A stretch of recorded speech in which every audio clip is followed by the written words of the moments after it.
আসসালাম, ভালো আছি। আপনি কেমন আছেন? আলহামদুলিল্লাহ ভালো আছি। আপু আপনার নাম? আমার নাম লিজা আক্তার। লিজা আক্তার। আপনার জন্মস্থান কোথায়? নওগাঁ জেলা। নওগাঁ জেলা না? জি। তো আমাদের এখানে কি জন্য আসছেন একটু শুনি। আপনাদের ক্যামেরার সামনে আসার কারণ হচ্ছে আমার ফ্যামিলি অতি দরিদ্র। হুম আমার সংসারে বাবা নেই। হুম যৌতুকের জন্য মা বিয়ে শাদী দিতে পারে না। তো আমি সংসারের বড় মেয়ে, আমার ছোট দুটো বোন আছে। আচ্ছা তো আচ্ছা। মা চাই এবং আমিও চাই যে আমি একটা মনের মতো মানুষ যাকে বিয়ে করে সারা জীবন সংসার করতে পারি। এই কারণে আপনাদের ক্যামেরার সামনে আসা। একজন ভালো মনের মানুষ চাচ্ছেন। আপনার উচ্চতা কতটুকু? পাসপোর্ট 7.5 ইঞ্চি।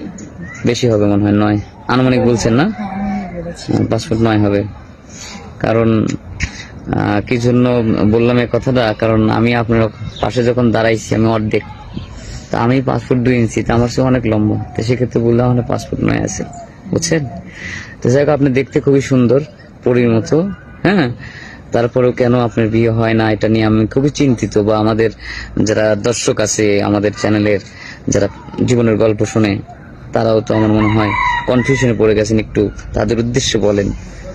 না হচ্ছে এখন কি বলবো, এই যুগে দেখতেছি যে শুধু সুন্দর হলেও হয় না, পাশাপাশি টাকা পয়সা, অর্থ সম্পদ, ভালো পরিবার, ভালো বাড়ি ঘর, জমি জমা, এগুলো এগুলি ছাড়া থাকতে হয়। আসলে হ্যাঁ, কেউ কখনো কাউকে নিতে চায় না। হয়তো জানি না আল্লাহ পাককে আমাকে কিভাবে সৃষ্টি করছে, তবে কারো চোখে ভালো লাগে, কারো চোখে আবার ভালো লাগে না।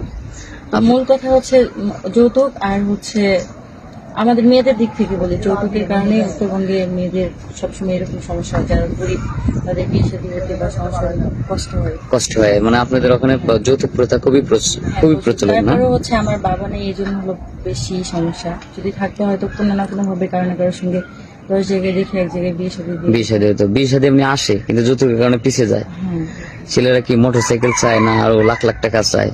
টাকা পয়সা অন্তত ঘর তো সাজায় এরকম এগুলো দিতে হয়, সেই সামর্থ্য তো আপনাদের নাই, যার কারণে বিয়েটা হচ্ছে না। এখন কি আমাদের এই পরিবারের সংসারটা মানে আপনার মায়ের গায়ের, মানে আপনার মায়ের উপরে কি পড়ছে নাকি? হ্যাঁ, মা এতদিন সেলাই মেশিন একটু কাজ করতো, পরবর্তীতে আমি যখন বড় হলাম আমি টিউশনি করাতাম ছোট বাচ্চাদের। আপনি টিউশনি করাতেন, মানে দুই মা মিলে মোটামুটি ভাবে কোনো মতো জীবনটা চলে। দাদি নানু এরা আছে, এরাও একটু মাঝে হেল্প করে।